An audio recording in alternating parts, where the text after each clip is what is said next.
Hello and welcome guys, a very very warm welcome everyone. आप सबका स्वागत है 6 सितंबर डेली करंट अफेयर्स एक्सप्लेन में, और ये चैनल है एक्सप्लेन बाय कुश पांडे। उम्मीद कर रहे हैं आपको हमारा कंटेंट अच्छा लग रहा होगा और साथ ही साथ आप वीडियो को लाइक भी कर रहे होंगे, वीडियो को शेयर भी कर रहे होंगे और आपने हमारे चैनल को सब्सक्राइब भी कर लिया होगा। चलिए शुरू करते हैं आज के सेशन को। सबसे पहले आते हैं हमारे होमवर्क पे। पहला सवाल था, क्या रैंक है इंडिया की इन दी WCC ग्लोबल कॉम्पिटिटिवनेस इंडेक्स। तो इसमें इंडिया की जो रैंक है वो रैंक है 40th। इंडिया इस रैंकिंग में आपका 40th पोजीशन पे है। नेक्स्ट सवाल है, कौन सा देश है जिसने अनाउंस किया है in country renewable H1B visas for India. उस देश का नाम आपका USA है। खर्ची पूजा जो कि एक राज्य का त्यौहार है, काफ़ी पॉपुलर त्यौहार है नॉर्थ ईस्ट में, वो कौन से स्टेट का है। स्टेट का नाम त्रिपुरा है। ये सवाल आपका SBI में और कई स्टेट लेवल एग्जामिनेशंस में कई बार आ चुका है, तो बहुत ही अच्छा सवाल है ये। फिर जॉस बटलर जो हाल ही में जिन्होंने 10,000 रन से ज़्यादा उन्होंने क्रॉस किए हैं T20 फॉर्मेट में, वो किस देश से हैं। उसका आंसर इंग्लैंड है। कौन सा वो इंस्टीट्यूशन है जो लीड करता है ट्रांस एशिया रेलवे नेटवर्क को। उसका आंसर है United Nations Economic and Social Commission for Asia and the Pacific, also known as UNESCAP। तो ये हमारा कल का होमवर्क था। अब आते हैं रिविजन पे आपसे सवाल पूछने पर। क्या नेम है ऑफ द आउटकम डॉक्यूमेंट जो WHO traditional medicine global summit ने शुरू किया था। Gandhinagar declaration, Gujarat declaration, Jamnagar declaration, G20 declaration या फिर आपका भारत डिक्लेरेशन। तो इसका आंसर है option number 2, that is the Gujarat declaration. ये समिट हुआ था गांधीनगर में, और जो ग्लोबल सेंटर है, जो ग्लोबल सेंटर ट्रेडिशनल मेडिसिन का WHO का, वो जामनगर में बना है, वो भी आपका गुजरात में ही बेस्ड है। नेक्स्ट पे आते हैं। धर्मेंद्र प्रधान जिन्होंने अनाउंस किया है 3 साल का एक पार्टनरशिप, इनमें से किस ऑर्गेनाइजेशन के साथ। For education empowerment, Microsoft, Meta, alphabet, IBM या फिर एप्पल। आंसर रहेगा इसका मेटा। इसमें AICTE का रोल भी है, इसमें CBSE का रोल भी है, इसमें नाइसबर्ड का रोल भी है, और मिलकर ये एंटरप्रेन्योरशिप के लेवल पर, एजुकेटर के लेवल पर, स्टूडेंट के लेवल पर, तीनों लेवल्स पर ये कोलैबोरेशन करेंगे आने वाले 3 सालों तक। 43rd आसियान समिट कहाँ पर शुरू हुआ है। मोदी जी समिट में जा रहे हैं। ये समिट आपका इंडोनेशिया में दोस्तों स्टार्ट हुआ है। कंफ्यूज मत करिएगा, इंडोनेशिया में आसियान समिट है और इंडिया में G20 समिट 9 और 10 सितंबर को होगा। कॉर्निंग इंक एक मशहूर कंपनी है US की, एक फॉर्च्यून 500 कंपनी है US की। इसने इंडिया का पहला गोरिल्ला ग्लास का फैक्ट्री इनमें से कौन से स्टेट में शुरू किया है। उस स्टेट का नाम है option number 2, that is Telangana. Telangana में इसको जो है वो आपका स्टार्ट किया गया है। सिमिलरली तेलंगाना आंध्र प्रदेश को याद रखिएगा because of the Telugu language day, उस वजह से दोनों स्टेट आपके न्यूज़ में है। 1 महीने पहले महाराष्ट्र ने रतन टाटा को उद्योग रत्न का अवार्ड दिया था, उस वजह से महाराष्ट्र न्यूज़ में है। जबकि कर्नाटका की बात करें तो ये आपका न्यूज़ में है बिकॉज अभी हाल ही में गृह लक्ष्मी योजना जो है उसको कर्नाटका ने आपका स्टार्ट किया था। और जम्मू कश्मीर में आपको बताना है, अभी हाल ही में एक फूड आइटम को GI टैग मिला है। उसका जवाब मैं चाहता हूँ आप कमेंट सेक्शन में मुझे प्रोवाइड करें। पीलू रिपोर्टर का देहांत हुआ है, ही हैज़ पास्ड अवे। वो इनमें से किस स्पोर्ट से बिलोंग करते थे। हॉकी, क्रिकेट, फुटबॉल, बैडमिंटन या फिर टेबल टेनिस। तो उसका आंसर है ऑप्शन नंबर 2, क्रिकेट। ये अंपायर थे, इंटरनेशनल लेवल के अंपायर थे, और इन्होंने ये पहले उन 2 अंपायर्स में से एक थे जिन्होंने न्यूट्रल अंपायर के तौर पे काम किया था पाकिस्तान वर्सेस वेस्ट इंडीज़ के मैच में, और इन्होंने 92 वर्ल्ड कप में भी 7 गेम्स में अंपायरिंग की थी। अफ्रीकन यूनियन इनमें से कहाँ हेडक्वार्टर्ड है। अभी हाल ही में अफ्रीकन यूनियन ऑर्गेनाइज कर रहा है कीनिया में अफ्रीकन समिट, जो कि बहुत ही मशहूर समिट है अफ्रीका का। ये आपके जो ये हेडक्वार्टर्ड हैं, ये आपके कीनिया के अंदर ही। इनफैक्ट जो अफ्रीकन समिट है वो भी आपका कीनिया के अंदर ही हो रहा है। वैसे तो अगर मोटा मोटी समझाएं तो जोहानिसबर्ग और एडिस अबाबा, जो कि आपका एक रहेगा इथियोपिया, एक रहेगा आपका साउथ अफ्रीका, यहाँ पर जो है आपका अफ्रीकन यूनियन का समिट हो रहा है। ठीक है, इसकी वजह से कीनिया अभी आपका फ़िलहाल न्यूज़ में है, और जहाँ जहाँ समिट होता है वहीं वहीं पर हम उस समय का जो सेक्रेटेरिएट है उसको बना देते हैं। ठीक है, तो यहाँ पर सेक्रेटेरिएट बना हुआ है फ़िलहाल के लिए। जब अगली बार समिट होगा तो वहाँ पर सेक्रेटेरिएट को ट्रांसफ़र कर दिया जाएगा। अब आते हैं हमारे खबरों पे।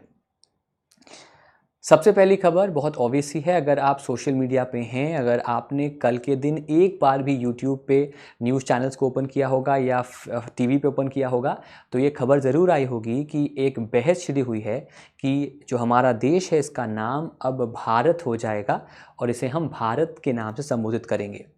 इसको लेकर हम आगे बात करेंगे, लेकिन भारत का नाम नया नहीं है। इनफैक्ट कॉन्स्टिट्यूशन भी इसको एक्सेप्ट करता है, उसकी बात हम आगे करेंगे।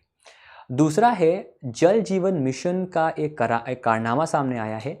जल जीवन मिशन जो है उसके परफॉर्मेंस में बेहतरी हुई है। इनफैक्ट इंडिया में इस समय 13 crore fully functional tap water connections आ चुके हैं। ये नंबर आपका 3 करोड़ था आज से 3 से 4 साल पहले, लेकिन अब ये नंबर आपका 13 करोड़ आ चुका है और ये एक ट्वीट में मोदी जी ने हमें पेश किया। इनफैक्ट पीआईबी पर भी ये मेंशन किया गया है। G20 समिट से कुछ दिन पहले दिल्ली में एक green hydrogen pilots in India conference किया गया। देखिए, पायलट मतलब होता है, अगर हम यहाँ की बात करें तो एक टेस्ट, एक तरह से टेस्टिंग द वाटर्स। तो एनटीपीसी जो कि ऑर्गेनाइजेशन है उसने ये एक कॉन्फ्रेंस किया है जहाँ पर उसने बताया है कि कहाँ कहाँ पर हम ग्रीन हाइड्रोजन का के प्लांट्स को टेस्टिंग कर रहे हैं ताकि ग्रीन हाइड्रोजन जो है वो एक नेशन वाइड लेवल पर एक्सेप्टेबल हो जाए और इसको जनरेट करना हम स्टार्ट करें। इसको लेकर इंडिया ने एक बहुत ही ambitious national green hydrogen mission भी स्टार्ट किया है। फिर एक नंबर आया है, मिनिस्ट्री ऑफ फाइनेंस ने नंबर दिया है 6.84 crore income tax returns ITR जो हैं उन्हें वेरीफाई किया गया है आउट ऑफ 6.98 करोड़ आईटीआर्स जो कि असेसमेंट ईयर 23-24 में फाइल किए गए थे और उनमें से 88% जो है वो वेरीफाई ऑलरेडी हो चुके हैं। और साथ ही साथ मोर दैन 2.45 करोड़ जो रिफंड्स हैं वो रिलीज भी, इशू भी आपके हो चुके हैं। ये आज से 5 साल पहले नामुमकिन सी चीज़ थी। 2 से 3 महीना लगता था रिफंड्स आने में, 4 महीने लगते थे, लेकिन अब मैं अपनी बात भी कर सकता हूँ, मैं बताऊँ नहीं कितना, लेकिन रिफ़ंड मेरा भी आ चुका है और कई मेरे कलीग्स का रिफ़ंड भी जो है वो दोस्तों आ चुका है। तो चलिए चलते हैं पहली खबर पे। जो पहली खबर दोस्तों है वो इंडिया और भारत की है। एक स्पेकुलेशन आया और इनफैक्ट अगर मैं आपको इमेज दिखाऊं तो इमेज स्क्रीन पे आप देख सकते हैं, ये एक इनविटेशन लेटर गया है टू द G20 कंट्रीज़, उनको इनवाइट करने के लिए डिनर के लिए सितंबर 9 को, जहां पर instead of the customary president of India यहाँ पर लिखा हुआ है प्रेसिडेंट ऑफ भारत। इसी को देखकर स्पेकुलेशन हुआ और कई स्पेसिफिकली ऑपोजिशन पार्टीज़ ने उठाया कि कैसे आप यहाँ पर इंडिया को हटाकर भारत कर सकते हो। यहाँ पर जो कांग्रेस के एक नेता हैं उन्होंने भी मेंशन किया, उन्होंने भी कहा कि भाई ऐसा कैसे हो गया। उनका मानना था कि ये आर्टिकल 1 ऑफ द कॉन्स्टिट्यूशन का वायोलेशन है। उनका कहना था कि India that is Bharat shall be union of states, ये एक तरह से जो बेसिक यूनियन है उसको वायलेट करता है। इंटरेस्टिंग बात दोस्तों ये है कि इसमें कोई बड़ी बात नहीं है, बिकॉज भारत का नाम हम कई जगह देख चुके हैं, चाहे हमारा वो करेंसी का नोट हो, चाहे वो गवर्नमेंट के अलग अलग डॉक्यूमेंट्स हो। इनफैक्ट कॉन्स्टिट्यूशन में भी भारत का नाम मेंशन किया गया है in alteration with the name India. तो इसमें कोई बड़ी बात नहीं है, बिना बात का इसका शगुफा जो है वो फैलाया गया है।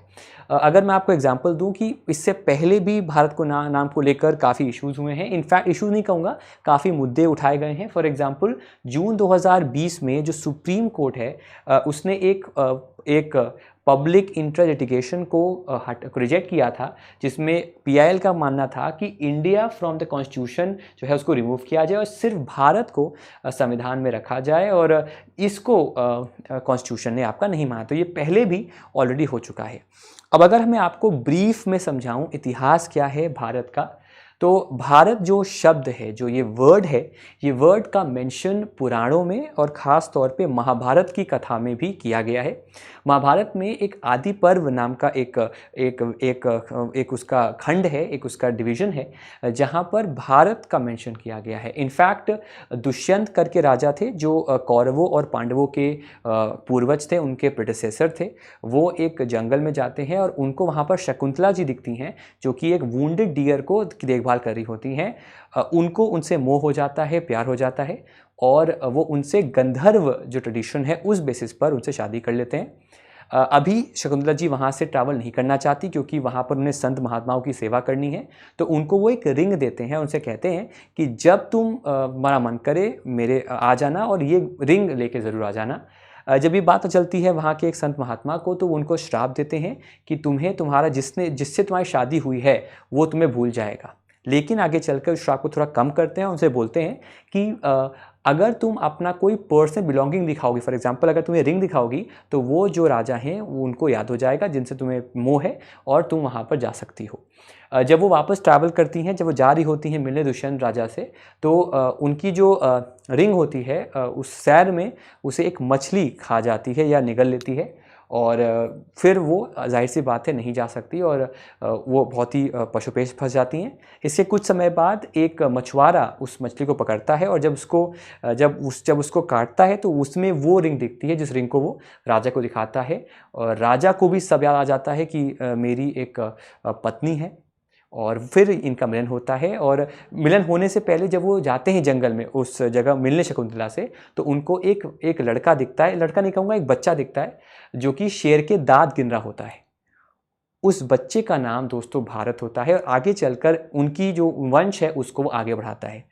उन्हीं के बाद सारा जो पूरा एक कौरव पांडव का पूरा जो कथा है वो आपके सामने आती है। तो तब से भारत का जो नाम है वो आपका मेंशन किया गया है। तो इतनी पुरानी आपकी ये नाम की एक लेजेंड है, एक नाम का एक आगे। इनफैक्ट देखिए स्क्रीन देख सकते हैं, जो ऋग्वैदिक ट्राइब है वो भारतास, उसमें एंसेस्टर थे आपके भारत, इसीलिए ये नाम वहाँ से लिया गया है।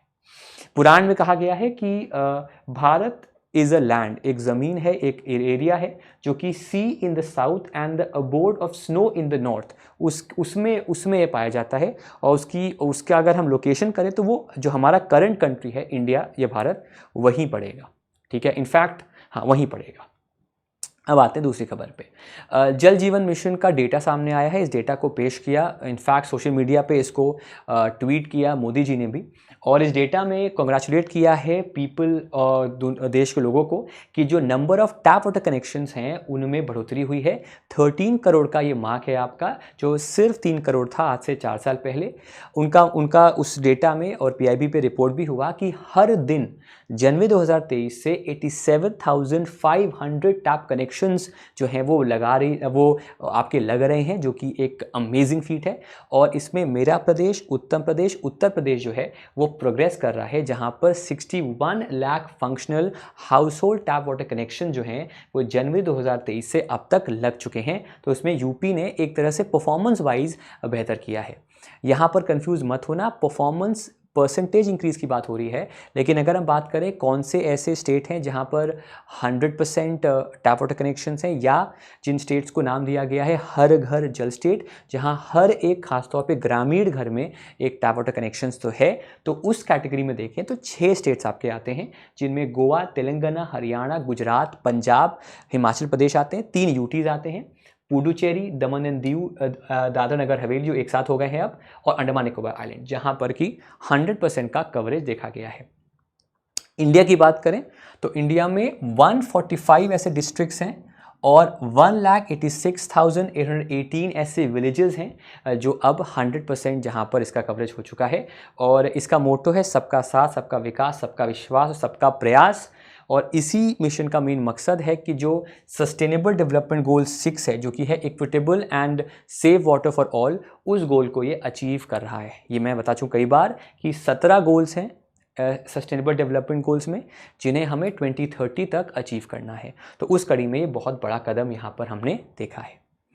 फिर जैसे मैंने बताया था आपको, green hydrogen pilots in India conference आपका हुआ है, और एक कॉन्फ्रेंस आपका हुआ है G20 समिट से पहले, ताकि इंडिया क्या कर रहा है ग्रीन हाइड्रोजन के बनिस्पत उसको बताया गया है। बेसिकली एनटीपीसी ने इस पूरे कॉन्फ्रेंस को आपका ऑर्गेनाइज किया है, that is national thermal power corporation, और उसका मेन मकसद ही बताने का है कि हमने कहाँ कहाँ ये सारे काम जो हैं, इनोवेशन जो हैं एनर्जी में, वो हमने किए हैं। हाइड्रोजन से याद आया, मून पर हमें ऑक्सीजन मिला था, हाइड्रोजन नहीं मिला था अभी तक फ़िलहाल। अगर वो मिलता है तो वहाँ पर जो वाटर और लाइफ दोनों चीज़ें वहाँ पर हमें मिल सकती हैं, और वहाँ पर वे फिर कॉलोनीज़ जो हैं वो बन सकती हैं। अब आते हैं अंतर्राष्ट्रीय खबरों पे। ChatGPT जो कंपनी है जिसका नाम OpenAI है, उसके जो को फाउंडर हैं सैम ऑल्टमन, वो बने हैं first foreigner to be given the golden visa by Indonesia. जब कभी गोल्डन वीज़ा की बात करेंगे तो गोल्डन वीज़ा जनरली देश उन लोग को देते हैं जो लोगों से उनके देश को फ़ायदा होता है, चाहे पैसे से हो, चाहे उनके नॉलेज से हो, चाहे उनके क्रिएटिविटी से हो या उनके इन्फ्लुएंस से हो। तो इंडोनेशिया का जो पहला गोल्डन वीज़ा है वो दिया है to the Open AI chief Sam Altman. इसके अलावा अफ्रीकन क्लाइमेट समिट में यूएई आया था और यूएई जो है उसने प्लेज किया है $4 billion for clean energy in the continent. जैसे मैंने आपको बताया था कि जो अफ्रीकन समिट है, ये समिट कहाँ हो रहा है? कीनिया में इस समिट को ऑर्गेनाइज किया जा रहा है। अब आपका सवाल आएगा कि यूएई क्यों ऐसा कर रहा है? देखिए, अफ्रीका को मैं कह सकता हूँ एक ऐसा फुटबॉल का ग्राउंड जहाँ पर फ़िलहाल कम प्लेयर्स हैं और कम बड़ी टीम्स हैं। फॉर एग्जांपल जैसे कि चाइना का बहुत बड़ा रोल रहा है अफ्रीका में कई देशों के साथ व्यापार करने का। इनफैक्ट चाइना का एक कंसेप्ट है द चाइना डेट ट्रैप। वो डेट ट्रैप आपका मतलब क्या होता है कि वो डेट देता है, वो लोन देता है कंट्रीज़ को और उसी लोन में वो फंसा देता है उन देशों को। उसने ये काम सक्सेसफुली किया है अफ्रीका के कई देशों में। इनफैक्ट उनकी कई सारा उनका जो लैंड है और असेट्स हैं वो अब चाइना के हैं।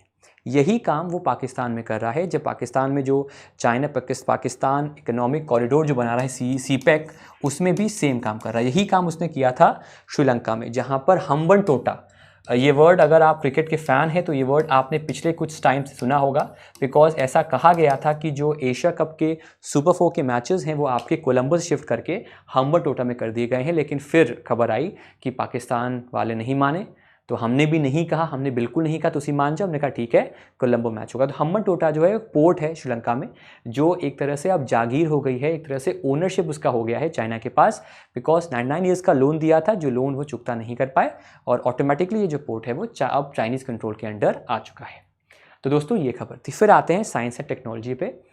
टीडीबी ने कोलैबोरेट किया है Lucknow based startup alloy ECIL के साथ और इनके साथ मिलकर वो इको फ्रेंडली 1.5 वोल्ट का जो AA बैटरीज़ है उनको बनाएगा, ताकि जो हार्मफुल केमिकल प्रॉपर्टीज़ होती हैं इन बैटरीज़ में उनको हम हटा सकें।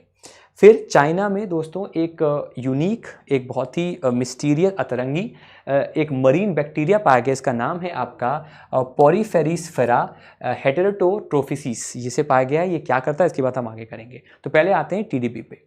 भारत का जो टेक्नोलॉजी डेवलपमेंट बोर्ड है उसने एलॉय ईसेल प्राइवेट लिमिटेड के साथ टाइप किया है और कमर्शियल लेवल पर, मास लेवल पर वो इको फ्रेंडली 1.5 वोल्ट के AA साइज़ के जो एलोवेरा बेस्ड बैटरीज़ हैं उनको दोस्तों वो बनाएगा। इसकी वैल्यू रखी गई है 2.98 करोड़ पे पूरे एग्रीमेंट की। एलॉय ईसेल में एलोवेरा का यूज़ होता है जो कि ऑफ कोर्स एनवायरनमेंट फ्रेंडली है और जो उस प्रॉपर्टीज़ की वजह से जो केमिकल्स या हेवी मेटल्स यूज़ होते हैं उनकी जगह हम एलोवेरा का यूज़ कर सकते हैं, जिससे इको फ्रेंडली बैटरीज़ को हम बना पाएंगे। फिर रिसर्चर्स चाइना में उन्होंने एक मरीन बैक्टीरिया खोजा है और ये सिग्निफिकेंट क्यों है? क्योंकि इससे जो एक अंडरस्टैंडिंग है डीप सी कंडीशंस की, मतलब गहराई में सी में क्या कंडीशंस हैं या माइक्रोबायोलॉजी है, उनमें फ़ायदा होगा। और जो एक गैप है ख़ास तौर पे प्लैंकोमाइसिटीज़ बैक्टीरियाज में, जो कि डीप सी एनवायरनमेंट में पाए जाते हैं, उनमें जानकारी मिलेगी। साथ ही साथ डीप सी में नाइट्रोजन मेटाबॉलिज्म कैसे होता है, बैक्टीरियल इंटरैक्शंस कैसे होते हैं, उनकी जानकारी भी इस पर्टिकुलर मरीन बैक्टीरिया से आपकी मिल गई है। मुझे पता है थोड़ा डिफिकल्ट है, लेकिन इस पे सवाल एग्जामिनेशन में 100% आएगा, इसको ज़रूर याद रखिएगा। आगे बढ़ते हैं। अब आते हैं डिफेंस खबरों पे। नेवी का जो मैरीटाइम इंफ्रास्ट्रक्चर पर्सपेक्टिव प्लान है 2023 से इस साल से आने वाले 4 सालों के लिए उसको रिलीज़ किया गया है। मैंने कल बताया था आपको नेवल कमांडर्स कॉन्फ्रेंस हुई है। कहाँ हुई है? न्यू दिल्ली में हुई है।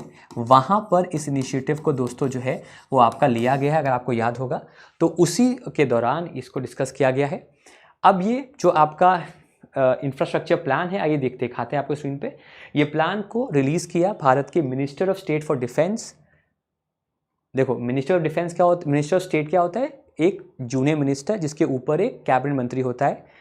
तो यहाँ पर जो कैबिनेट मंत्री हैं, जो कैबिनेट के मंत्री हैं डिफेंस के, राजनाथ सिंह जी हैं, उनके जूनियर ये हैं। तो अजय भट्ट साहब ने maritime infrastructure perspective plan MIPP जारी किया है 23-27 के लिए। और ये कहाँ जारी किया? At the second edition of the biennial naval commanders conference जो दिल्ली में हुई। इस पर्टिकुलर इंफ्रास्ट्रक्चर प्लान का एम है सिंक्रोनाइज करना, एक सीक्वेंस बनाना, एक ऑर्डर बनाना और एक तरह से लिस्ट डाउन करना जो इंफ्रास्ट्रक्चर की ज़रूरत है नेवी को आने वाले 15 साल में, उसको इन्होंने यहाँ बता दिया कि क्या क्या हम करने वाले हैं और क्या हमें ज़रूरत है। इसके अलावा इसी मीटिंग के दौरान एक इंडियन रजिस्टर फॉर शिपिंग इसको जारी किया गया है, एक रूल्स एंड रेगुलेशन हैंडबुक जारी की गई है, फैमिली लॉगबुक और इलेक्ट्रॉनिक सर्विस डॉक्यूमेंट प्रोजेक्ट को जारी किया गया है। ये इंपॉर्टेंट इनसे कम है, लेकिन ये भी चीज़ें जारी की गई हैं। अब सवाल आपका बनेगा कि सर कि अभी एडिशन तो दिल्ली में हुआ, फर्स्ट एडिशन कहाँ हुआ था? तो जो फर्स्ट एडिशन आपका हुआ था वो हुआ था ऑन बोर्ड INS विक्रम मार्च 2023 में। और ये जो एडिशन आपका है वो रिव्यू करेगा कि फर्स्ट एडिशन में क्या क्या चीज़ें हमने अनाउंस किया था, उनमें अब कितनी एक्टिविटी है, उनका रिव्यू बेसिकली क्या था। तो उसके लिए सेकेंड एडिशन जो है उसको दोस्तों अभी फ़िलहाल आपका किया गया है। फिर इंडियन आर्मी जो है उसने अपना एक नया थल सेना भवन बनाया है जिसको रेटिंग मिली है गृह 4। गृह 4 में अगर मैं बात करूं तो जी का मतलब होगा ग्रीन। तो ऐसा बिल्डिंग जो ग्रीन इकोनॉमी स्टैंडर्ड्स पे, एंटी पोल्यूशन स्टैंडर्ड्स पे कहाँ रेट करता है, इनफैक्ट पब्लिक परसेप्शन बनाने के लिए कि ये जो बिल्डिंग है ये बेहतर बिल्डिंग है हर मामले में, उसके लिए गृह रेटिंग्स का इस्तेमाल होता है। गृह का जो फुल फॉर्म है बेटा, वो फुल फॉर्म है green rating for integrated habitat assessment. और गृह का इंग्लिश संस्कृत में नाम होता, संस्कृत वर्ड है जिसका इंग्लिश मतलब होता है अबोर्ड, मतलब घर, घरौंदा। तो इंडियन आर्मी का जो नया थल सेना भवन है वो गृह 4 रेटिंग के साथ आएगा। अब गृह 4 रेटिंग से होगा क्या? गृह रेटिंग जो होती है वो एक ऐसा टूल है जिससे हम आप समझ सकते हैं कि वो बिल्डिंग का परफॉर्मेंस कैसा है against national acceptable standards, national level पे किस लेवल पे पहुंची है। और वो ये इवैल्यूएट करता है कि एनवायरनमेंट परफॉर्मेंस कैसा है, एनवायरनमेंट के हिसाब से क्या वो इको फ्रेंडली है, क्या वो अर्थक्वेक रेजिस्टेंट है, इसको चेक करता है। इसे डेवलप किया है the energy and resource institute ने, टेरी ने, और ये टूल को अडॉप्ट किया है भारत की ministry of new renewable energy ने। अब अगर गृह 4 है तो कौन सी रेटिंग होगी? देखिए स्टार्ट होता है आपका गृह 1 से जो कि 51 एंड 60 से होता है। तो गृह 1 हो गया, अगर स्कोर 100 में से आया है उस बिल्डिंग का 51-60, 61 to 70 गृह 2 हुआ, 71 to 80 आपका गृह 3 हुआ, 81 to 90 गृह 4 हुआ, और 91 to 100 जो होगा वो आपका 5 स्टार गृह रेटिंग होगा। तो जो थल सेना भवन है वो कौन सी रेटिंग पे है? गृह 4 पे है, मतलब 81 to 90 में वो आपका आता है। तो 34 क्राइटेरियाज पर हम रेट करते हैं और 100 के अंदर अपॉइंट करते हैं। तो जो थल सेना भवन बन रहा है उसकी रेटिंग है आपकी बिटवीन 81 to 90, जो कि काफ़ी बेहतरीन रेटिंग है और इसीलिए उसे गृह 4 की रेटिंग दी गई है। अब आते हैं बैंकिंग फाइनेंस पे। भारत के सबसे अमीर आदमी फिर से बने हैं मुकेश अंबानी, जो कि नंबर 1 पे है, और नंबर 2 पे आए हैं गौतम अडानी। अभी हाल ही में वो कंट्रोवर्सी में थे because of the OCCRP report. फिर RBI ने कहा है कि वो CBDC, इसका फुल फॉर्म पढ़ लीजिएगा, हर एग्जाम में आएगा, सेंट्रल बैंक डिजिटल करेंसी, जो फिलहाल आपकी होलसेल मार्केट में है, जहां पर ऑर्गेनाइजेशंस, प्राइमरी डीलर्स, सरकार वो आपस में ट्रांजैक्शंस करती हैं डिजिटल करेंसी में, लेकिन आगे चलकर कॉल मनी मार्केट में, जो कि ओवरनाइट मार्केट होता है 0 to 1 डे का, जहां पर ऑर्गेनाइजेशंस ही रहती हैं लेकिन शॉर्ट टर्म में वो ट्रांजैक्शंस करती हैं। इनफैक्ट कॉल मनी में ओवरनाइट ट्रांजैक्शंस करती हैं, तो उनमें भी CBDC को इंक्लूड करेंगे। CBDC आज मैं पिछले 3 दिनों से बोल रहा हूं आपको, मैंने आपको बताया था 2 दिन पहले शक्तिकांता दास ने बयान दिया था कि अगर हमें क्रॉस बॉर्डर पेमेंट्स को बेहतर करना है तो हमें CBDC जैसे इंस्ट्रूमेंट्स का यूज़ करना पड़ेगा, ताकि आसानी से फास्टर ट्रांसपेरेंट तरीके से हम क्रॉस बॉर्डर पेमेंट्स कर पाएँ। फिर दोस्तों सेबी ने प्लान किया है कि आने वाले समय में, इनफैक्ट अगले साल मार्च तक, जितना भी ट्रेड होगा, फॉर एग्जांपल ट्रेड क्या होगा, मैंने कोई चीज़ परचेज किया स्टॉक मार्केट में, कोई चीज़ सेल किया बाई की, या मैंने फॉर एग्जांपल मान लो बाई की, तो विद इन 1 आवर, 1 घंटे में वो जो शेयर्स का मेरा इन्वेस्टमेंट है मेरे पोर्टफोलियो में, मेरे डीमैट अकाउंट में दिखाए। अभी जनरली ये आपका T+1 होता है। T+1 क्या होता है? जिस दिन ट्रेड किया, जिस दिन आपने परचेज किया, वो +1, मतलब उसके अगले दिन आपके डीमैट अकाउंट में वो दिखाएगा, ये मतलब होता है। यूएस जैसा मार्केट अभी भी T+2 करता है, लेकिन इंडिया T+1 करता है। मतलब within 1 day of the trading आपके अकाउंट में वो इन्वेस्टमेंट दिखा देगा। लेकिन इसको कम करके करना है 1 आवर में। सेबी की जो फर्स्ट एवर वुमेन चेयरपर्सन है, करंट चेयरपर्सन है मधाबी पुरी बाक, उन्होंने इस बात को भी कहा है कि ये फैसिलिटी अवेलेबल है, बस इसे इम्प्लीमेंट करना, उसको टेस्ट करने की ज़रूरत है। फिर दोस्तों, असेट अंडर मैनेजमेंट, कितने फंड्स, कितना इन्वेस्टमेंट एक कंपनी या एक स्कीम के अंदर हुआ है उसे कहते हैं AUM। जैसे कि अगर आपने लेट्स सपोज एक म्यूचुअल फंड में आपने और सब लोगों ने मिलकर 500 करोड़ इन्वेस्ट किए हैं, तो उसका जो असेट अंडर मैनेजमेंट होगा, कितना फंड्स इन्वेस्ट किया गया है उसमें, वो होगा 500 करोड़। वैसे ही भारत की 2 योजनाएं हैं, एक थोड़ी पुरानी है NPS नेशनल पेंशन सिस्टम, जो कि पहले अवेलेबल थी गवर्नमेंट एम्प्लॉयज़ के लिए, अब अवेलेबल है वॉलंटरली बेसिस पे हर किसी के लिए, जिसमें आप हर महीने अपने सैलरी से कुछ पैसा कटवाते हो और एक टाइम के बाद 60% पैसा आप एक साथ निकाल सकते हो और 40% पैसा एन्युटी बेसिस पर, एनुअल बेसिस पर आपको मिल सकेगा। तो जो, और साथ ही में अटल पेंशन योजना, जो कि एक योजना है जहाँ पर 1,000 रुपये से 5,000 रुपये तक का आपको पेंशन मिलेगा 60 ईयर्स एज के बाद, डिपेंडिंग अपॉन द इन्वेस्टमेंट। तो इन दोनों में जो फंड्स इन्वेस्टेड हैं उसका अमाउंट आपका 10 लाख करोड़ से ऊपर जा चुका है। इसका मतलब क्या है? इसका मतलब ये है कि लोग ट्रस्ट कर रहे हैं NPS पर भी, बिकॉज वो भी पेंशन का तरीका है, और APY पे भी। समझ में आया? फिर, और ये बहुत इंटरेस्टिंग आज खबर बताऊंगा आपको, हिटाची पेमेंट सर्विसेज, जो कि इंडिया में वाइट लेबल ATMs को लॉन्च करती है, मैनेज करती है। पहली बात, जो लोग पहली बार आए हैं भाई, WLO क्या होता है? WLO का फुल फॉर्म है वाइट लेबल ATM। ऐसे ATMs जिनको ओपन करती है नॉन बैंकिंग कंपनीज, जो कि बैंक नहीं होती हैं, जो टाइप करती हैं बैंक से और ATM की सर्विस अपने लेवल पर देती हैं। जनरली ATM ओपन करना बैंक का एक प्राइमरी फंक्शन नहीं है, एक सेकेंडरी फंक्शन है। बैंक का प्राइमरी फंक्शन है डिपॉजिट एक्सेप्ट करना, लोन्स प्रोवाइड करना। लेकिन इस केस में जो मैं बताने जा रहा हूँ आपको ये है कि RBI ने अलाउ किया था नॉन बैंकिंग कंपनीज को कि आप ATM ओपन करें और आप टाई अप करें, और आप जो ATM सर्विस एक बैंक देता है वही ATM सर्विस आपको ये प्रोवाइड करेगा।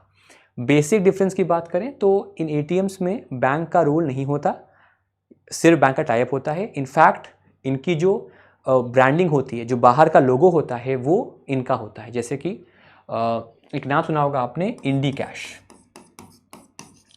इंडी कैश एक ब्रांड है जो कि वाइट लेबल ATM की तरह वर्क करता है, और ये डिफरेंट होते हैं बिकॉज इनकी ब्रांडिंग इनके नाम से होगी। बाकी अगर बैंक का ATM होगा या लेट्स सपोज एक ब्राउन लेबल ATM है, तो उसकी ब्रांडिंग में बाहर जो लोगो लगा होगा या पूरी जो ब्रांडिंग होगी वो बैंक की होगी। ठीक है, तो हिटाची पेमेंट सर्विस, जो कि एक वाइट लेबल ATM प्रोवाइडर है, उसने इंडिया का पहला UPI ATM लॉन्च किया है in association with the national payment corporation of India, जो कि अम्ब्रेला ऑर्गेनाइजेशन है रिटेल पेमेंट्स की। अब यहाँ पर समझिएगा ध्यान से, UPI का फुल फॉर्म है यूनिफाइड पेमेंट इंटरफेस। मतलब एक ऐसा तरीका, एक ऐप पर, UPI बेस्ड ऐप पर, जहाँ पर जाके आप अपने अलग अलग अकाउंट से पैसे ट्रांसफ़र कर सकते हो through having a mobile number, account number, IFS code वगैरह वगैरह। मल्टीपल ऑप्शंस होते हैं UPI में आपको पेमेंट करने के। इनफैक्ट अब ऑफलाइन ऑप्शंस भी इसके आ चुके हैं, या फिर स्मॉल अमाउंट्स के ऑप्शन भी आ चुके हैं।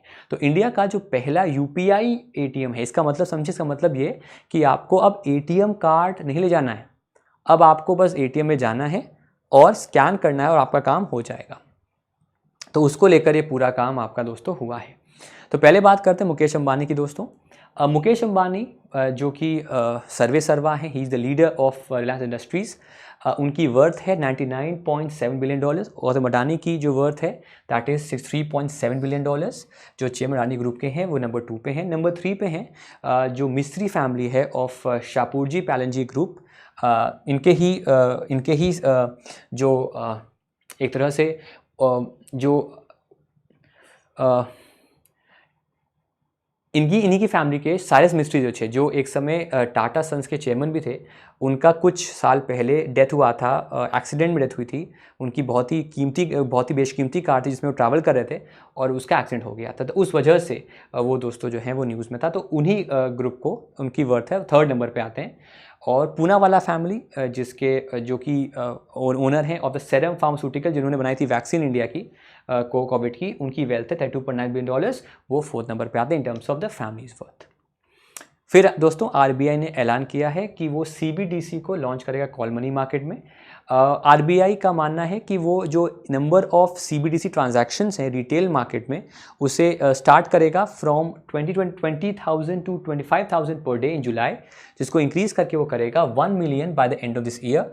और ये तब आता है जब शक्तिकांता दास ने बयान दिया था कि सीबीडीसी को वो क्रॉस बोर्ड ट्रांजैक्शंस में भी अडॉप्ट करना चाहते हैं, तो उस वजह से भी ये खबर इंपॉर्टेंट हो जाती है। फिर सेबी की बात मैंने की, जैसे मैंने बताया था आपको, अभी होता है T+1, जिस दिन ट्रेड हुआ उस दिन के एक दिन के अंदर अकाउंट ट्रांसफ़र होगा। इसको अब डिक्रीज़ करके हमें 1 आवर में करना है।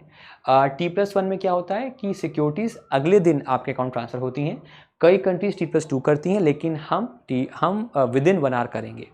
इसके अलावा दोस्तों आज से 15 दिन पहले, 20 दिन पहले IPO लिस्टिंग करने के लिए भी चेंज आया था, जिसमें पहले ये आपका T+6 डे था, मतलब ट्रेडिंग के 6 दिन के अंदर आपके अकाउंट में शेयर्स होंगे IPO के, लेकिन वो कम करके T+3 कर दिया था।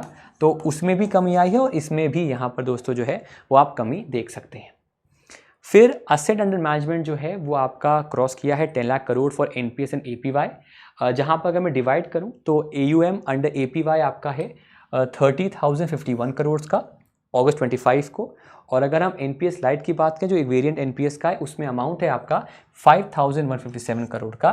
NPS शुरू हुआ था 1 जनवरी 2004 को और APY शुरू हुआ था जून 1, 2015 को। तो ये डेट्स भी एक बार पढ़ लीजिएगा।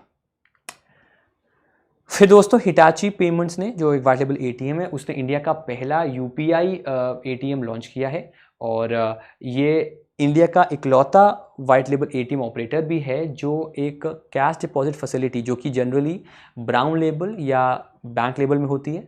ब्राउन लेबल बैंक लेबल काफ़ी सिमिलर हैं, बस अंतर ये है कि ब्राउन लेबल में जो एक तरह से जो ATM मशीन है it is on a rent और ऑन अ लीज। बैंक लेबल में सारा कुछ बैंक देखता है, बाकी सब कुछ सेम है बैंक लेबल ब्राउन लेबल में, लेकिन ये इकलौता वाइट लेबल ATM ऑपरेटर है जो कैश डिपॉजिट फैसिलिटी को भी ऑफर करता है, apart from launching it's UPI based ATM जिसका नाम है Hitachi money spot UPI ATM।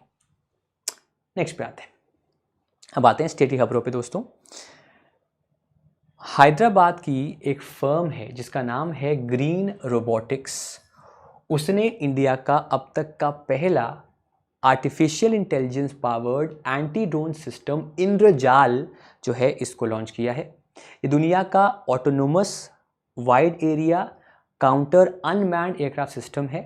Basically ये केपेबल है किसी भी micro, mini, small, large, extra large drone को ट्रेस करने में और उससे सेफ गार्ड करने में, उसकी जानकारी और उसे सेफ गार्ड करने में। तो ये मशीन जो है हैदराबाद की फर्म ने हैदराबाद में ही आपकी रिलीज़ की है और ये इंडिया का पहला AI powered anti drone system है जिसका नाम है इंद्रजाल। अब आते हैं दोस्तों MOUs पर। सेंट्रल गवर्नमेंट ने एक MOU साइन किया है अडोब के साथ और इनके साथ मिलकर जो अडोब का अडोब एक्सप्रेस उनका जो एप्लीकेशन है उसका यूज़ किया जाएगा ताकि बच्चों को शिक्षा प्रोवाइड कर सके, इनफैक्ट उनको डिजिटल लर्निंग प्रोवाइड कर सके। उसके लिए ये इनिशिएटिव आपका लॉन्च किया गया है। इसकी आगे बात करेंगे। फिर बेल जो भारत का सेंट्रल पब्लिक सेक्टर एंटरप्राइज है, उसने इजराइल एरोस्पेस के साथ टाइप किया है और इनके साथ मिलकर जो शॉर्ट रेंज मिसाइल सिस्टम है उसको डेवलप करने में ये हेल्प करेगा। इसलिए ये एग्रीमेंट इजराइल एरोस्पेस के साथ बेल ने आपका किया है। फिर इंडिया पोस्ट, जो कि अगर हम बात करें in terms of shipment, in terms of reach to the last person, to the last mile, जिसमें ये माहिर है बिकॉज हर जगह पर पोस्ट ऑफिस है। सिमिलरली शिप रॉकर जो कि एक ई-कॉमर्स एनेबलेंट कंपनी है जो कि ई-कॉमर्स को ऑनलाइन सेलिंग बाइंग प्रमोट करती है। तो दोनों अपने अपने एक्सपीरियंस को यूज़ करके ना सिर्फ लास्ट माइल तक पहुँचेंगे बल्कि इंडिया पोस्ट को ऑनलाइन जो उसका डिलीवरी करने के ऑप्शंस हैं उसमें फ़ायदा होगा। तो दोनों आपस में मिलकर इंडिया भर में जो शिपमेंट्स की प्रॉब्लम है, स्पेसिफिकली ऑनलाइन शिपमेंट्स की, उसको सॉल्व करने के लिए इंडिया पोस्ट और शिप रॉकर ने टाई अप किया है ताकि जो ई-कॉमर्स का एक्सपोर्ट सिस्टम है, ताकि दुनिया भर में भी और देश भर में भी जो हम ई-कॉमर्स इकोसिस्टम को बढ़ा सकते हैं, उसके लिए ये टाई अप किया गया है।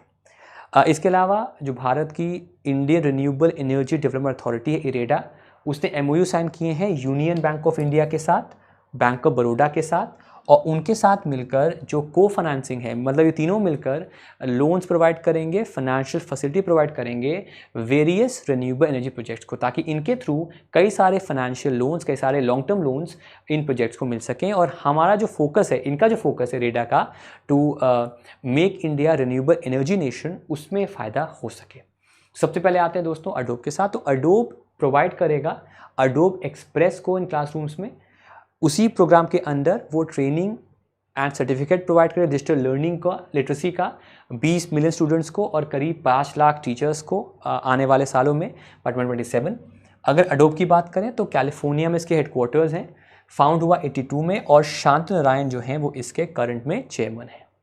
फिर बेल जो कि एक Navratna defence central public sector company है, भारत इलेक्ट्रॉनिक्स लिमिटेड, उसने इजराइल एरोस्पेस इंडस्ट्रीज़ के साथ टाइप किया है और मिलकर इन्होंने जो इंडिया की short range air defence systems की रिक्वायरमेंट है, चाहे वो मिसाइल के तौर पे हो, आर्टिलरी के तौर पे हो, उसको इम्प्रूव करने के लिए एग्रीमेंट जो है साइन किया गया। और एग्रीमेंट जो हेडक्वार्टर्स हैं बेल के बेंगलुरु में, वहाँ पर इनको साइन किया गया।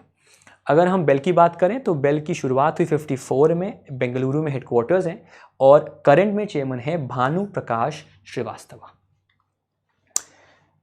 इरेडा ने अग्रीमेंट किया है with union bank of India and bank of Baroda, और उनके साथ मिलकर वो को फाइनेंस करेंगे रिन्यूएबल एनर्जी प्रोजेक्ट्स को। ये अग्रीमेंट किया गया है ताकि एक कंबाइंड लोन दिया जा सके फ्रॉम दीज बैंक्स, और जो वेरियस प्रोजेक्ट्स हैं इरेडा के, उनमें फाइनेंसिंग भी यहाँ पर हो सके। इरेडा की बात करें तो इसकी शुरुआत हुई है 1987 में, दिल्ली में हेडक्वार्टर्स हैं, और इसके चेयरमैन हैं आपके प्रदीप कुमार दास। फिर आते हैं इंपॉर्टेंट डेज पे दोस्तों। आज का दिन बहुत खास है।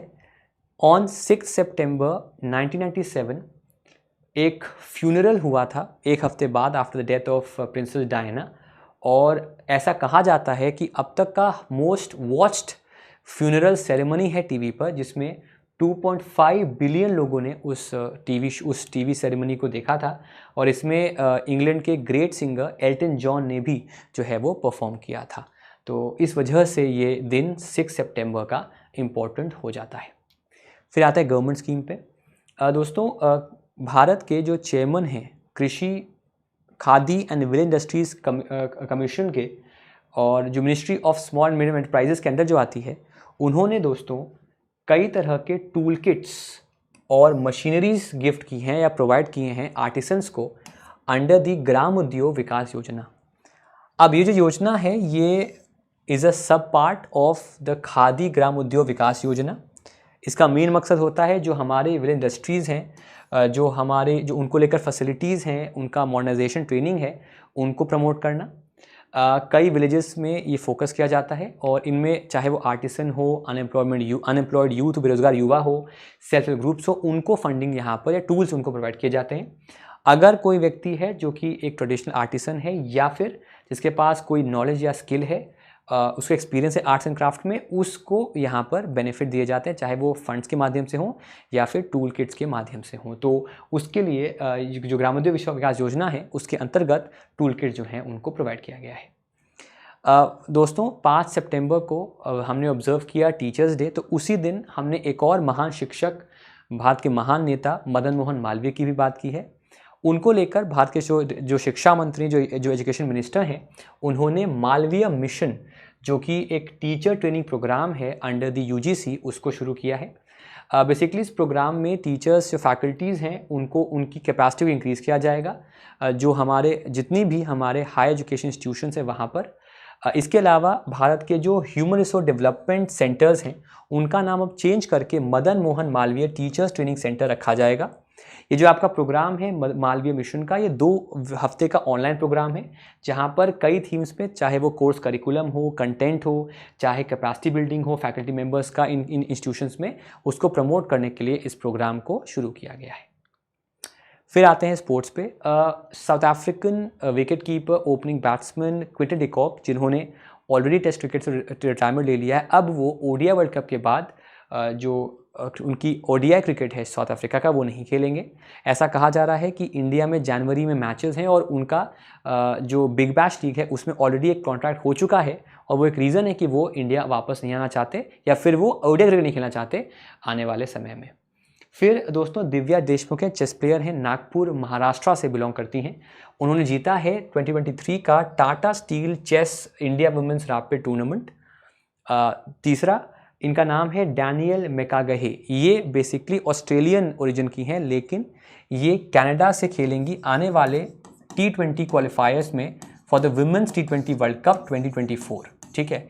और अगर वो खेलती हैं तो she will become the first ever transgender to play international cricket. इनका नाम याद रखिए, इनका नाम है डैनियल मेकागहे। फिर आते हैं अपॉइंटमेंट्स पे दोस्तों। Bad bank, basically bad bank क्या है? बैड बैंकिंग एक मैकेनिज्म है जिसमें पहले एक सेंट्रलाइज ऑर्गेनाइजेशन, एक सेंट्रलाइज्ड असेट रिकंस्ट्रक्शन कंपनी जो है लोन्स को, एनपीएस के असेट्स को अक्वायर करेगी और फिर उसका हेल्प करेगा एक असेट मैनेजमेंट कंपनी जो कि है IDRCL, that is India debt resolution company, जो कि उस असेट को जो कि लोन पे एनपीए पे दिया गया है एज ए कोलैटरल उसको रिस्ट्रक्चर करेगी, उसको सेल करेगी और लोन की रिकवरी कराएगी। तो एक बैड बैंक में आपका आता है NARCL, national asset reconstruction company limited, और एक आता है IDRCL, India debt resolution company limited. अब खबर ये आ रही थी कि इन दोनों को मर्ज कर दिया जाए, तो उसको लेकर जो NARCL के CEO हैं मिस्टर कर्णम शेखर, उन्होंने रिज़ाइन कर दिया है। ऐसा कहा जा रहा था कि IDRCL को, जिनको लीड करते हैं दिवाकर गुप्ता, उन्होंने प्रपोज किया था क्यों ना हम दोनों को मर्ज कर दें, लेकिन इस पर आपत्ति जताते हुए ऐसा कहा गया है कि जो कर्णम शेखर साहब हैं उन्होंने दोस्तों जो है वो इसको रिज़ाइन कर दिया है इस पर्टिकुलर पोजीशन से, और इसीलिए ये खबर में आपके हैं। बैड बैंक मॉडल 2015 से काफ़ी न्यूज़ में था। कहा यह गया था कि जो एनपीए प्रॉब्लम है बैंक्स की, उसको रिकवर करने के लिए हमें एक अलग से ऑर्गेनाइजेशन बनाना पड़ेगा, एक सेंट्रलाइज्ड ARC जो कि पहले तो अक्वायर करेगी उन असेट्स को, उन एनपीएस को, और फिर IDRCL जो कि एक AMC होगा, that is an asset management company, जिनको वो ऑक्शन करेगी, रिकवर करेगी, रिस्ट्रक्चर करेगी और उस एनपीए को रिकवर करेगी। ये काफ़ी बेहतर परफॉर्म भी कर रहा है, लेकिन ऐसा कहा गया था कि दोनों को मर्ज करना, इसको लेकर इन्होंने रिज़ाइन कर दिया है। फिर दोस्तों इसरो की एक साइंटिस्ट हैं और ये काफ़ी मतलब इनका डेथ हुआ है। ये पॉपुलर हुई और ये बहुत ही इन्होंने इलस्ट्रियस करियर रहा इनका इसरो में, लेकिन इनकी जो क्लेम टू फेम एक तरह से मैं कहूँगा वो ये था कि जब आप सुनते थे ना 10, 9 या फिर जो एक स्पीकर की आवाज़ थी जब कभी कोई मिशन लॉन्च होता था, तो the voice behind Chandrayaan 3 mission पे भी इनकी वॉइस थी, जहाँ पर बता रही थी कि कैसे कैसे हो रहा है, और एंड में इन्होंने ही बताया था कि सक्सेसफुल हुआ है। उनका नाम है N वालारामती। इनका दोस्तों डेथ हुआ है और 30 साल से अधिक का इनको एक्सपीरियंस था एज वर्किंग इन ISRO, और इनका कार्डियक अरेस्ट पड़ने की वजह से हृदय इनका एज इन हार्ट अटैक आने की वजह से इनका डेथ दोस्तों हो गया है। फिर सत्यजीत मजुमदार, इनको दिया गया है doctor VG Patel memorial award 2023 का। बेसिकली ये प्रोफेसर हैं, डीन है school of management and labour studies के from the Tata Institute of Social Sciences, और इनको ये अवार्ड दिया गया है। ये अवार्ड दिया जाता है फॉर एंटरप्रेन्योरशिप, और इसी वजह से इनको ये सम्मान दिया गया for his efforts in inculcating and promoting entrepreneurship in India. उसके लिए इनको जो अवार्ड है वो दोस्तों दिया गया है। फिर आते हैं मिसलेनियस पे। दोस्तों एक बहुत ही छोटा सा देश है, आप स्क्रीन पे देख सकते हैं, वनुआटू। वनुआटू में जो वहाँ के प्रो वेस्टर्न PM थे कालासाकाऊ, उनको रिप्लेस किया गया है। तो वनुआतू के जो प्रो वेस्टर्न, जो वेस्टर्न कंट्रीज़ के साथ रिश्ते बेटर करने में, उनके साथ कोलैबोरेट करके ट्रेड करने में इंटरेस्टेड थे, इशामेल कालासाकू जो हैं उन्हें रिप्लेस किया गया है बाय फॉर्मर प्रीमियर सातो किल्मन, और ये मंडे के दिन आपका दोस्तों हुआ। बेसिकली किल्मन को हुए 27 वोट्स मिले, और जो करंट प्राइम मिनिस्टर थे कालासाकाऊ उनको 23 वोट्स मिले। इस वजह से वो अब जीत गए। नए जो प्राइम मिनिस्टर, उनका नाम है आपका सातो किल्मन। अगर हम बात करें कंट्रीज़ का, तो वनुआटू का कैपिटल पोर्ट विला है, करेंसी वाटू है। किरीबाटी, यहाँ पर इसका कैपिटल तरावा है, करेंसी आपकी ऑस्ट्रेलियन डॉलर है। फिर पापुआ न्यू गिनी है, अभी मोदी जी गए थे यहाँ पर। पोर्ट मॉरिसबी कैपिटल है, कीना करेंसी है। फिर सोलोमन आइलैंड्स हैं, ये उन पहले देशों में था जिसने बिटकॉइन को एज अ करेंसी या फिर एक क्रिप्टो करेंसी को एज अ करेंसी एक्सेप्ट किया था। तो इसका कैपिटल हो नहीं आ रहा है, करेंसी आपकी यहाँ पर सोलोमन आइलैंड डॉलर है। फिर टुवालू है, अभी न्यूज़ में था टुवालू, कैपिटल इसका फुनाफूटी है और करेंसी ऑस्ट्रेलियन डॉलर है। और फिर नाउरू है जिसका कैपिटल आपका यारन और करेंसी जो है वो आपकी ऑस्ट्रेलियन डॉलर यहाँ पर बताई गई है। बाकी आपको बताना है फिजी क्या है, सुवा कैपिटल है यहाँ का, और करेंसी यहाँ की भी आपकी दोस्तों जो है, सॉरी आपको बताना है कि यहाँ की करेंसी क्या है और यहाँ का कैपिटल क्या है। मैंने बता दिया आपको एक चीज़, लेकिन आपको बताना है करेंसी और कैपिटल यहाँ की दोस्तों क्या है। फिर आते हैं हमारी अंतर्राष्ट्रीय ऑर्गेनाइजेशंस पे।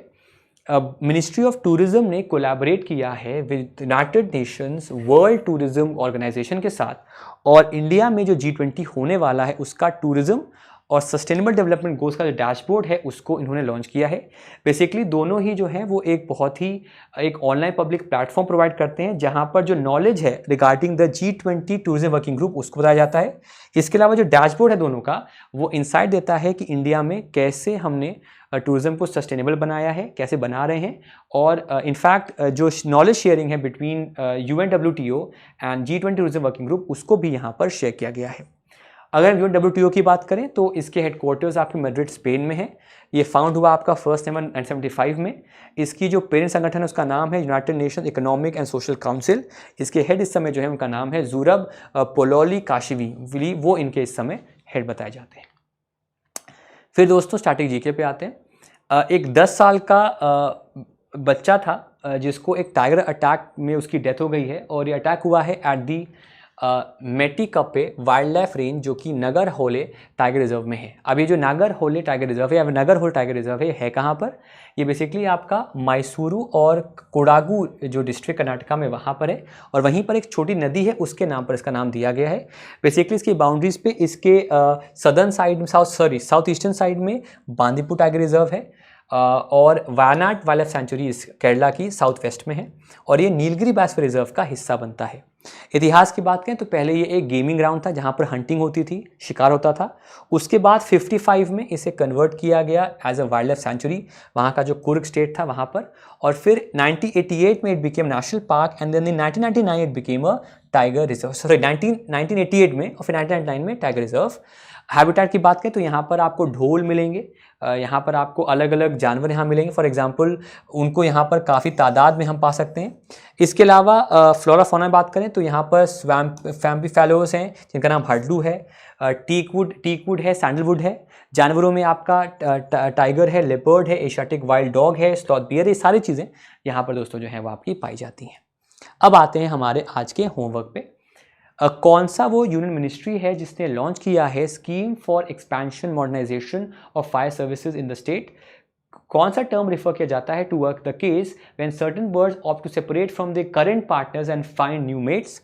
कौन सा वो इंस्टीट्यूशन है जिसने रिलीज किया है एक consultation paper on consolidated cyber security and cyber reliance framework. कहाँ पर 7वां एडिशन है जापान इंडिया मैरीटाइम एक्सरसाइज का जो हेल्ड हुआ है।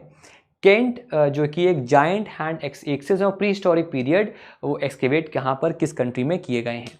तो इन क्वेश्चंस के दोस्तों हमें आंसर कीजिएगा। बाकी अगर आपको मेरे ग्रुप से जुड़ना है तो ये है मेरे ग्रुप का व्हाट्सएप का ये QR कोड, इसको प्लीज़ स्कैन करिए और ग्रुप में जुड़ सकते हैं। बाकी टेलीग्राम पे इस ग्रुप पे जुड़ सकते हैं जहाँ पर आपको PDF मिलेंगे, और अगर आपको मेरे को सोशल मीडिया फॉलो करना है तो इस पर्टिकुलर लिंक पे जाकर वो सोशल मीडिया पे आप फॉलो कर सकते हैं। Thank you so much everyone and take care. मुलाकात करेंगे आपसे हम कल। Bye guys and thank you so much and do not forget to like share and subscribe our channel. मिलते हैं आपसे अगली वीडियो में, तब तक के लिए शुक्रिया, धन्यवाद।